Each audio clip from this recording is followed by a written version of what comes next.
Inilah kondisi ruangan di Gua Putri yang cukup luas.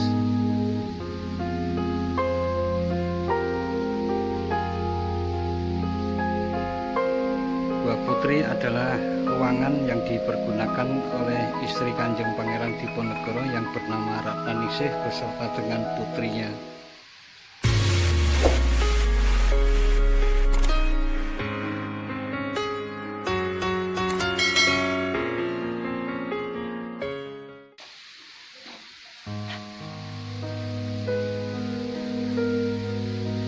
Inilah tempat di mana Gua Selarong berada. Dapat banyak tempat duduk untuk bersantai-santai setelah naik lewat tanjakan yang cukup terjal. Gua Selarong ini terbagi menjadi dua bagian. Untuk yang sebelah timur dinamakan Gua Putri, untuk yang di sebelah barat dinamakan Gua Kakung.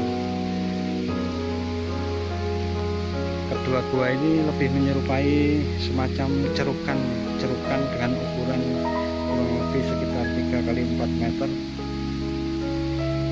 di mana Gua Putri ini dipergunakan untuk istrinya Pangeran Diponegoro yang bernama Ratnaningsih beserta dengan putrinya. Inilah Gua Putri yang berada di sebelah timur dari Gua Kakung, yang memiliki ruangan cukup luas, mungkin ada sekitar 3 x 6 meteran. Nah, kondisi ruangan di Gua Putri yang cukup luas.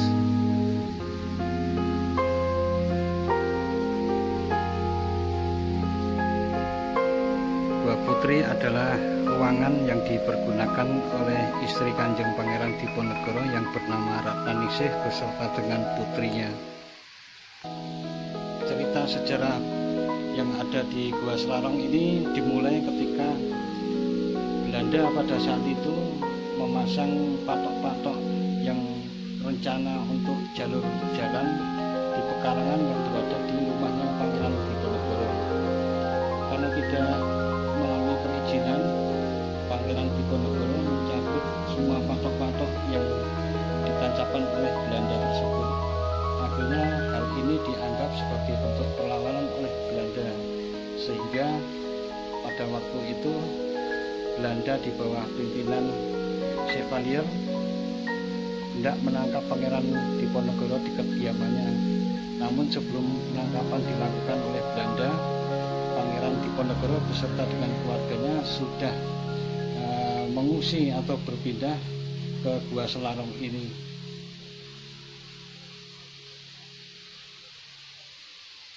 Selama masa perjuangannya, banyak lokasi-lokasi ataupun tempat-tempat jejak-jejak pertempuran yang dilakukan oleh Pangeran Diponegoro pada saat diserang oleh tentara Belanda. Salah satunya adalah di Gunung Mijil, di mana Gunung Mijil ini selain merupakan tempat sebagai pemantauan terhadap musuh, juga menjadi tempat untuk melihat perkembangan pemantauan tentang hasil perang yang dilakukan oleh pasukannya. Itulah Gua Putri, dan kita akan menuju ke Gua Kakung, di mana Gua Kakung ini dipergunakan oleh Kanjeng Pangeran Diponegoro. Inilah batu bating berlapis sebagai penyusun dari perbukitan di Gua Selarong ini, yang merupakan bagian dari formasi Sentolo.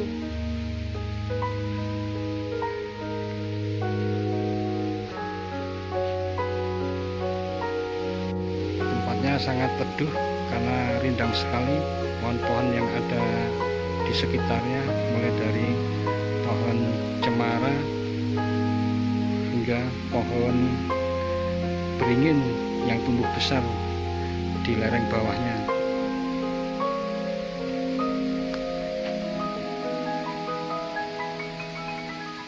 Inilah Gua Kakung yang ditempati oleh Kanjeng Pangeran Diponegoro.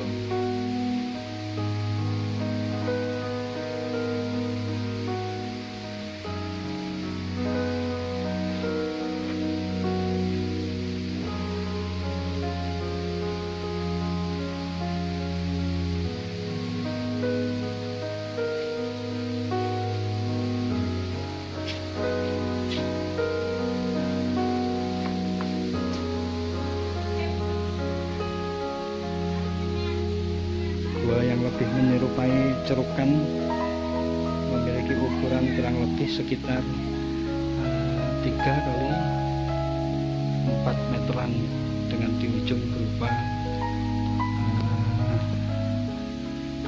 semacam tempat peraduan atau tempat tidur yang mungkin dulunya dipergunakan oleh Kanjeng Pangeran Diponegoro untuk berbaring. Meskipun sederhana, di setiap dindingnya terdapat ornamen pahatan.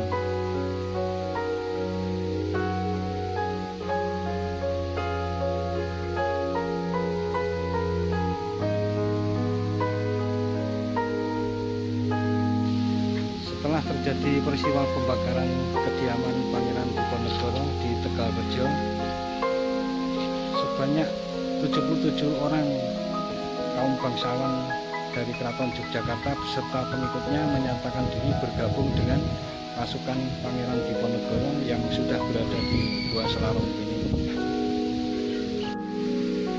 Konon di awal perjuangannya, Gua Selarong ini mampu menampung sekitar 400-an para pengikut Kanjeng Pangeran Diponegoro. Demikian sekelumit tentang Gua Selarong yang menjadi saksi bisu perjuangan Pangeran Diponegoro dalam melawan dan mengusir penjajah Belanda. Jangan lupa subscribe dan tekan tombol loncengnya agar selalu mendapat pemberitahuan video terbaru dari Datar Media. Sekian dan wassalamualaikum warahmatullahi wabarakatuh.